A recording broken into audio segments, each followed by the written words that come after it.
membuka diri kita agar kita bisa memahami apa yang ada di depan kita, siapa yang sedang berhadapan dengan kita, dan apa yang harus kita lakukan untuk menghadapi itu semuanya di sana. Baiklah, apakah ada kendala lain, Pangeran Sari? Sementara itu yang saya temukan. Mungkin ada beberapa serangan yang menghampiri Martaji. Tapi itu makhluk-makhluk dari pihak bulan juga. Baik. Tapi saya tidak menemukan hal-hal keganjilan yang lain. Baiklah, terima kasih banyak Kisana. Sama-sama. Bagaimana dengan Tuan Patih sendiri? Apakah yang didapatkan oleh Kisana Patih Darmawulung selama pengamatan yang dilakukan oleh Patih Darmawulung di dalam serangan yang dilancarkan oleh Bidaksa terhadap pasukan kita? Setelah saya amati, sebenarnya saya tidak terlalu memiliki banyak kesulitan untuk menghadapi pasukan-pasukan dari Bidaksa. Dan setelah saya amati lebih luas lagi, jumlah pasukan Bidaksa sama dengan jumlah pasukan kita. Hanya saja di sini Bidaksa memiliki beberapa pasukan yang sangat hebat yang ditempatkan di 8 penjuru angin yang memang sudah dikuasai oleh Bidaksa. Mereka semua adalah seorang panglima. Kekuatan mereka setara dengan 10.000 pasukan kita. Satu panglima dari kalangan mereka setara dengan pasukan kita berjumlah 10.000. Mungkin itu akan membuat kita akan kerepotan. Tetapi ketika saya bertarung menghadapi salah satu panglima dari mereka, saya memahami satu hal. Saya melihat ada celah, walaupun itu sedikit, tetapi mungkin itu bisa kita gunakan. Celah. Ya.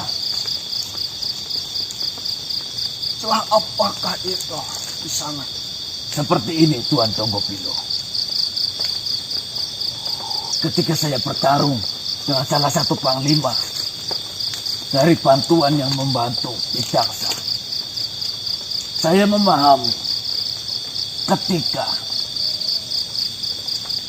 dia akan mengeluarkan satu jurus ataupun jurus yang lainnya, ada waktu,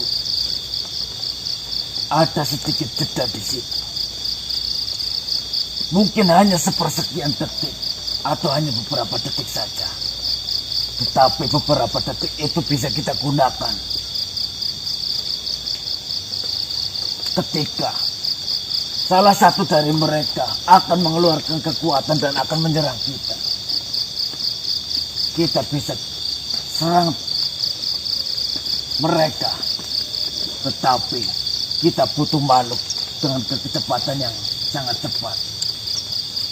Di pikiran saya terbayang nama Yang Sari. Di antara kita semua tidak ada yang lebih cepat ketimbang dirimu, Yang Sari. Mohon maaf Kisanak Patih Darmawulung. Kira-kira berapakah selang waktu ataupun jeda waktu di antara ajian yang satu dengan ajian yang lainnya yang akan digunakan itu di sana? Selang waktu setelah mereka mengeluarkan ajian, mungkin hanya sekitar 5 sampai 7 detik. Tetapi ketika mereka mengambil kekuatannya entah dari mana, itu ada waktu beberapa Hanya sepersekian detik. Sepersekian detik itulah yang kita bisa manfaatkan. Dengan gerakan yang saya bilang begitu cepat. Ketika mereka mengambil sebuah energi, kita bisa serang di titik lemahnya. Baiklah.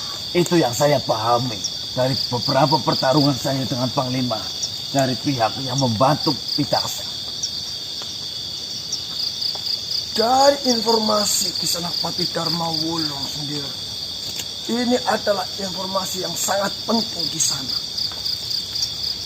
Dan informasi ini harus diberitahukan kepada seluruh titik-titik yang dimana titik-titik itu akan berhadapan dengan Panglima dari pasukan Pitaksa.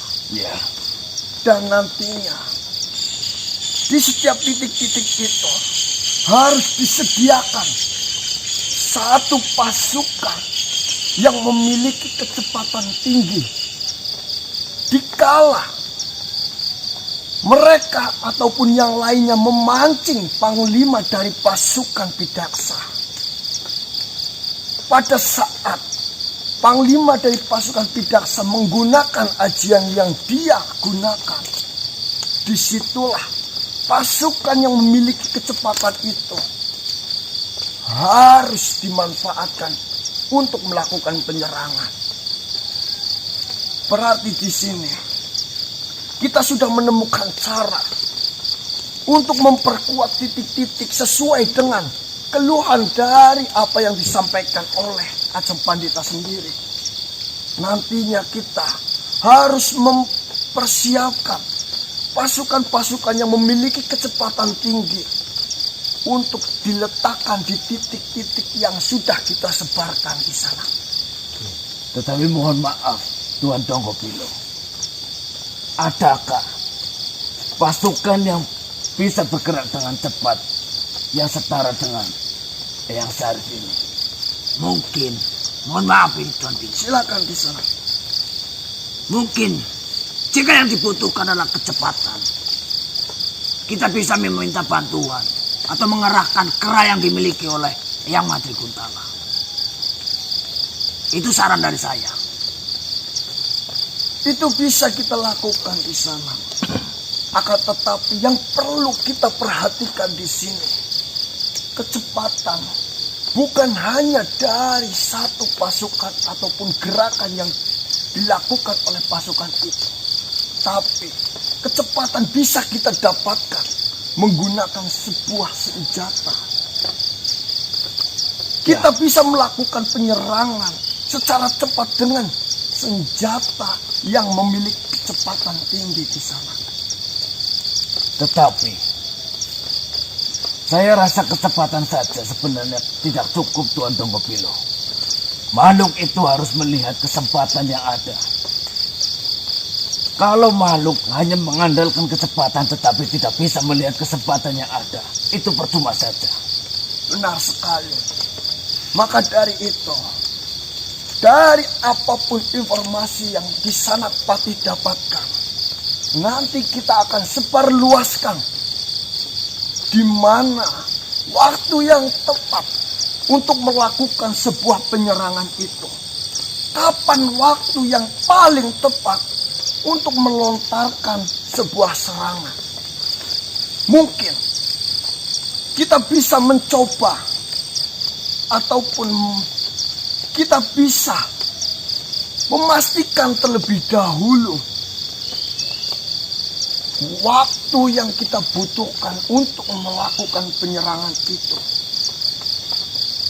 berapa detik, dan kita harus benar-benar memastikan itu adalah waktu yang tepat untuk melakukan sebuah penyerangan di sana. Ya, saya setuju akan hal itu. Apakah semua panglima ketika mengeluarkan ajian sama ada setelah waktu seperti panglima yang kau katakan itu? Saya berhadapan dengan panglima yang membantu Pitaksa. Mungkin lebih dari 3. Semuanya saya perhatikan. hampir sama. Di situ saya mengambil kesimpulan. 8 panglima yang berjaga di 8 penjuru angin itu yang diperintahkan oleh Pitangsa mungkin memiliki